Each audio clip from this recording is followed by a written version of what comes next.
Order 13603, the National Defense Resources Preparedness Executive Order, signed by President Barack Obama March 16, 2012. The purpose of this executive order is to delegate authority and address national defense resource policies and programs under the Defense Production Act of 1950.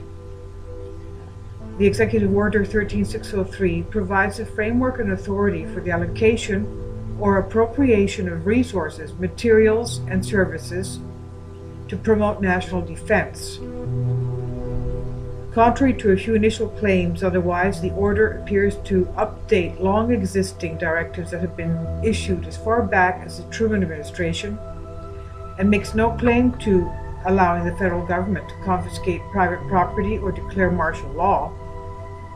In particular, this executive order removes the name of the Federal Emergency Management Agency, FEMA, from the previous orders and replaces it with references to branches of the Department of Homeland Security to bring the previous orders up to date with recent changes in the structure of the federal government.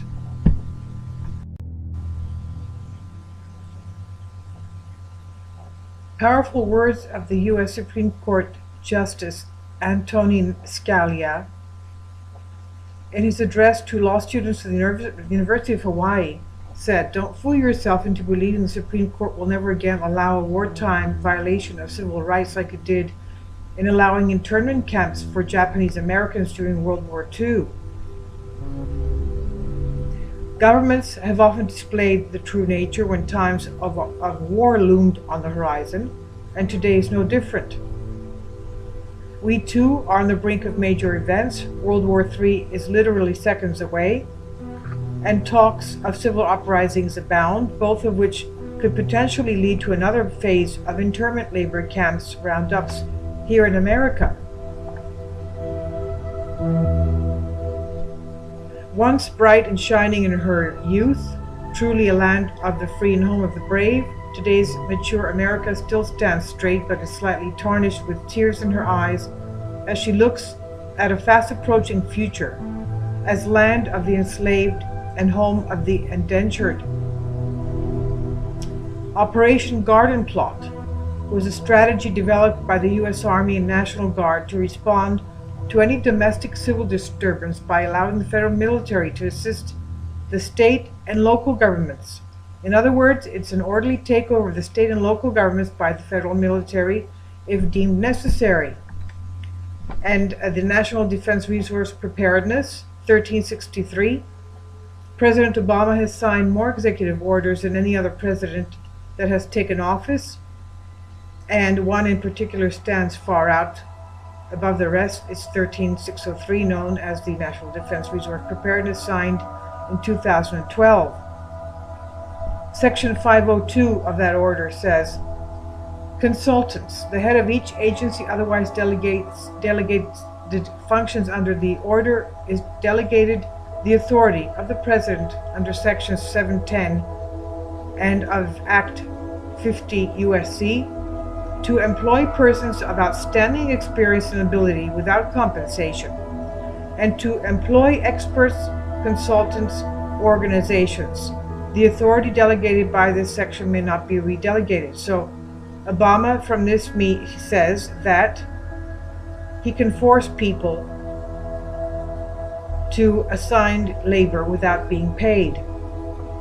This can happen, as it says in Section 102, during peacetime or times of emergency. The executive order also allows government agencies to seize control over valued resources. Section 201 says priorities and allocations read as follows. The authority of the President conferred by Section 101 of the Act to require acceptance and priority performance of contracts or orders other than contracts of employment, to promote the national defense over performance of any other contracts or orders, and to allocate material, services, and facilities as deemed necessary or appropriate to promote the national defense, is delegated to the following agency heads.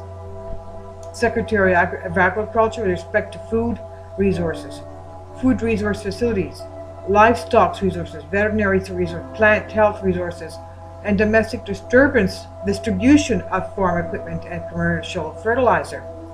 2. The Secretary of Energy with respect to all forms of energy. 3. The Secretary of Health and Human Services with respect to health resources. 4. The Secretary of Transportation with respect to all forms of civil transportation. The Secretary of Defense with respect to water resources. Water resources is defense. Secretary of Defense, Army, Armed Forces. The Secretary of Commerce with respect to all other material services and facilities, including construction materials. I guess that also means electronic communications, right? The Secretary of each agency delegate authority under a section of this section shall plan for and issue regulations to prioritize and allocate resources and establish standards and procedures by which the authority shall be used to promote the national defense under both emergency and non-emergency conditions. And then we go, Civil Inmate Labor Program. The document provides guidance for establishing and managing civilian inmate labor programs on Army installations.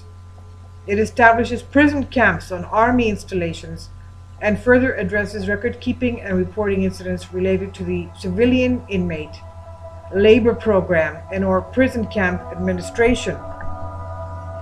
Page 2 lists ways the labor program benefits the Army and correction systems, including labor at no cost for jobs others don't want to do. Page 4, the establishment of civilian labor camps, not prison camps for inmates, but clearly for its citizens. Page 5, no payment for labor, plus a list of types of inmates now allowed to be in the labor programs, including crime figures, sex violations, drug use, arson, mental issues. What does that mean, mental issues? An escape risk. Notice every possible crime is listed here, therefore the ones left to be part of the labor program are those who have committed no crime. This means, therefore, it's not just inmates but civilians and your average Joe. Future crimes could be reading Bible, being a veteran, or being a Christian, etc.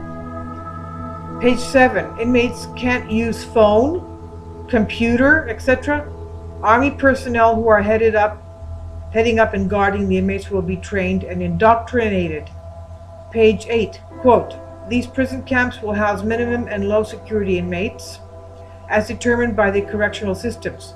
However, the Army's primary purpose for allowing establishment of prison camps on Army installations is to use the resident non-violent civilian inmate labor pool to work on the least portions of the installation. Page 9 states differences between civilian inmate prison camp and the civilian inmate labor program. Page 11, records will be kept on how much money they earned from the civilian labor camp. So not only will you be locked up like an animal, you're going to be worse than a hog, than a pig or a cow or a little sheep in its pen. And you will also be monitored as to your performance and how much money you're going to be earning in these civilian labor camps. For the overlords. Page 14. Copy of memorandum agreement signed between civilian correction facility and the name and location of Army organization requesting the work. Page 20. Inmate labor program agreement. Page 22. Inmate to wear distinctive work uniforms. Inmates not allowed to socialize. Media will not be allowed to share about program unless given prior written permission. Page 26. Definition of civilian inmate. Prisoners incarcerated in a federal, state, or local government penal facilities. Prisoners of a military confinement facility are not civilian inmates. So I'll leave links below for you for all this. Very frightening.